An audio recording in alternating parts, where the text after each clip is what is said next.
February 28th, 2016. Our daughter Chloe had a stroke. I was diagnosed with leukemia on October 26, 2015. I was 3 years old when I was diagnosed with sickle cell disease. I definitely thought that I was headed in a direction where I might not make it and that my sickle cell disease was going to be fatal.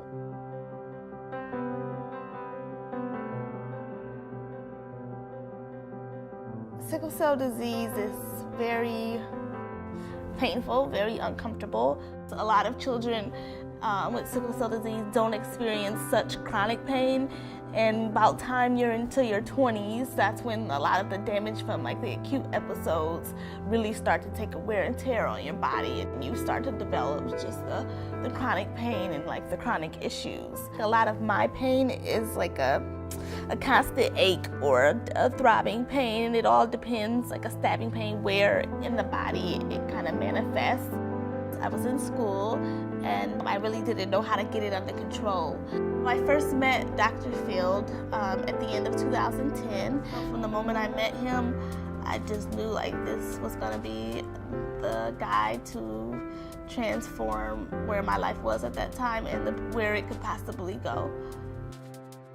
We started with the transfusions in January of 2011, like hitting it every 4 weeks so that I could start to feel better, that I could start to feel some kind of hope. Getting the blood regularly changed my life. I found out I was pregnant in May of 2015. You're kind of told at a young age that having children isn't a possibility. So the fact that I got through so successfully was amazing. So he does have sickle cell trait, but that doesn't mean that he can't have a normal, healthy life, which he will.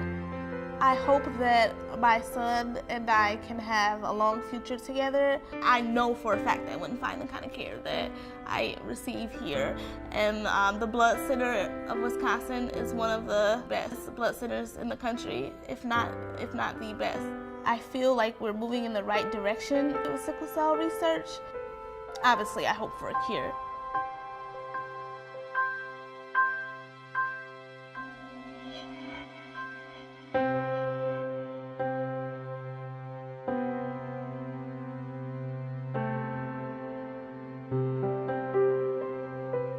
They identified some words I've never heard of: restrictive cardiomyopathy. And that in itself is life-changing, but little did we know what was to come. Dr. Forrester says Kendall has the same heart condition.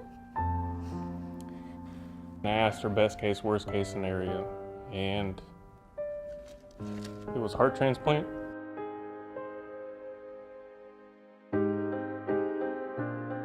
It was 10:15 and I get a phone call. It's from Dan. So I said, "What's going on?" And I immediately went to something bad happened with Chloe. And he goes, "They have a heart for her." Kendall was placed on the list in June, and then a few weeks later we have a match.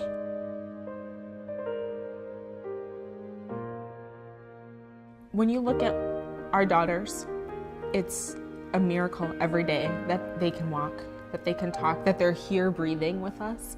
And that's because of the research that people have put into making sure that organ transplantation works. I mean, some of the researchers that we've met just through the Blood Center of Wisconsin have amazed me at their involvement into that process.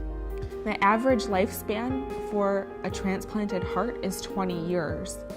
That means in my daughter's lifetime, they could potentially need 2 additional hearts just to have a normal lifespan. That's the hope that keeps Dan and I moving forward, that people a lot smarter than we are will figure out a way to save our daughters' lives.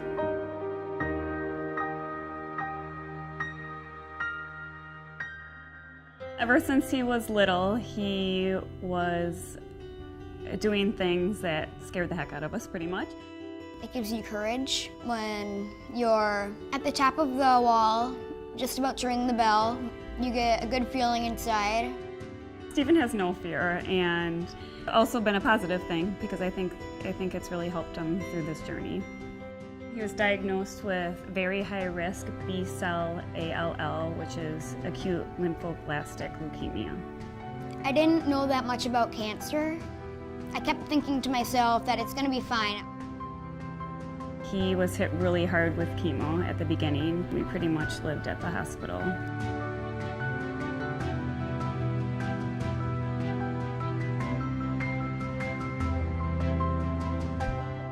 I got a bunch of blood transfusions. I just perked up and I was a brand new person.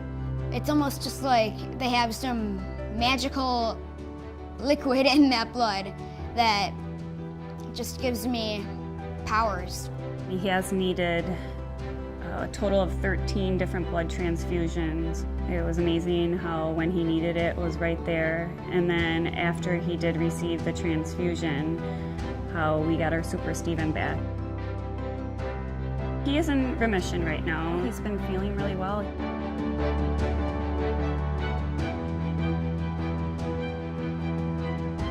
Very thankful that there's research out there and scientists out there that are trying to make this easier for the children, and so that the children can have a better quality of life and that their day-to-day living while fighting this battle and going through this journey would be a lot easier for them.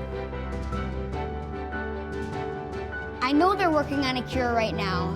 I know they'll make it easier, but I don't exactly hope they will. I know they will.